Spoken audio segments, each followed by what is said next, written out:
Hello everyone. Today I have my room tour for you, starting in the hallway, which by the way you may hear some weird noises.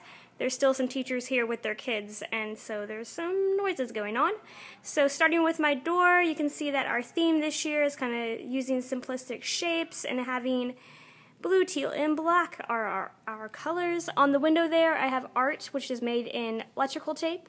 Then the green there is our patron board, so anybody who has made a donation, I put their name up there to kind of honor them.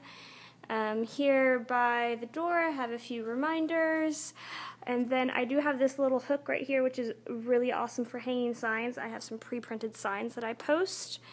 Coming into the classroom, here is a general overview of the room. Then we're gonna kind of turn around here a little bit, and we have the back of the door has my name, has quote of the week, which I do update every week. Last year I put quote of the day, but I never updated it every day, so I just changed it to quote of the week. My meme poster, which I ended up drawing myself because my original was too small. Valuable information to the right there, which is schedules and policy info and all that. To the left, we have quite a bit of information. We have extra time, which are project ideas and different instructions and things to do when students finish work early.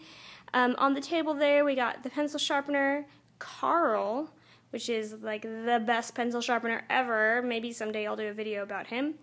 Tissues, trash can. Up on the wall there, emergency information, and those are the hanging signs there are my pre-printed ones I mentioned. Coming around the room here, let's back up a little bit. We have the whiteboard, starting with 6-week calendar. We do like my little referrals there, which are for discipline. My weekly schedule, I just generally put some things up there. This big section here is for just whatever random notes that we need.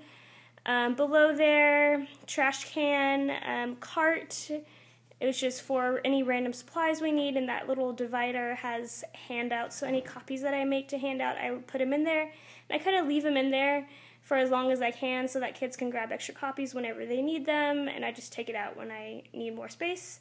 Then down below, in that little mini cart there, we have a bunch of pencil boxes. One set's markers, one set is color pencils. Those are things that kids need a ton, so I always have some ready to go.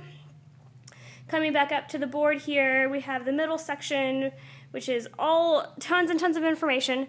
There are 3 rows because I teach 3 different art classes, 1, 2, and 3, beginner, intermediate, and advanced.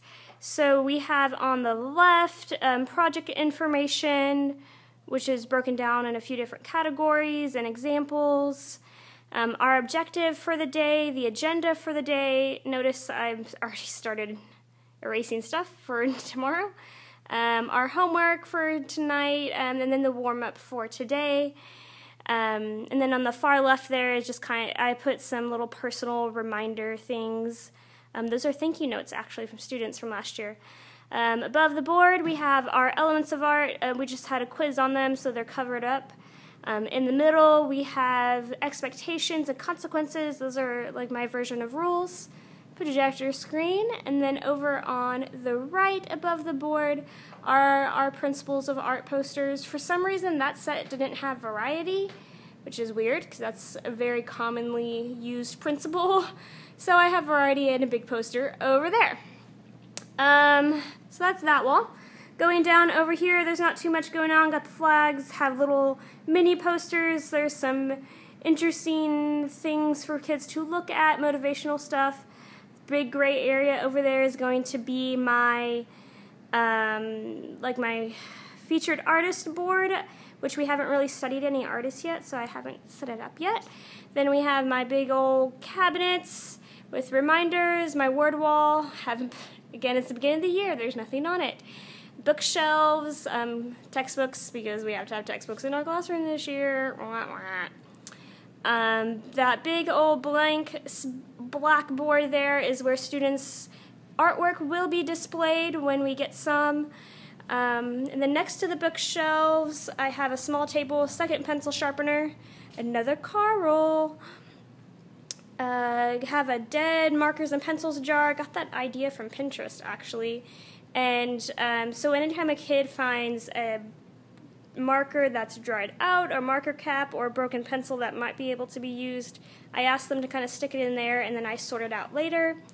Magazines are kind of stuck down there. And then we have all of the student files, so sorted by class period. Each class period has a little file bucket, I guess you could call it. And then in each bucket is a file for every student, and they are in alphabetical order. The little tabs have their name. And then it's kind of hard to see because the files are pushed back, but they are actually color-coded. They kind of go in rainbow order. Empty shelves down there are for 3D storage or sketchbook storage if we need it. Just kind of also looks pretty. It's nice to have something that's kind of empty to look at. On the side of the cabinet there is the no-name board. Any papers I get that do not have a name go over there. Starting to get some of those this week. Coming around, we have flat storage. Some people store tons of paper in here. I actually use my flat storage as a drying rack because I don't have that many big papers to store. Like, it's a waste of space if I don't use it as a drying rack. So it works out pretty well, and it actually is a lot better than a regular drying rack because students can access all of the shelves at once. So it goes a little bit faster, keeps papers a little bit neater. Notice I have an extra drying rack up there that's teeny tiny and really hard to use. So it's just going to stay up there for a while. Okay, we are now on the window. We have our social contracts. Just finished those earlier this week. Have a windowsill, have a bunch of artwork over there. And last, but not last, but certainly not least, we have my teacher corner, filing cabinet, paper sorter, little small desk, big desk, wheelie chair, lamp that I actually plugged in. I went I went a whole year last year without plugging it in, and I got it plugged in.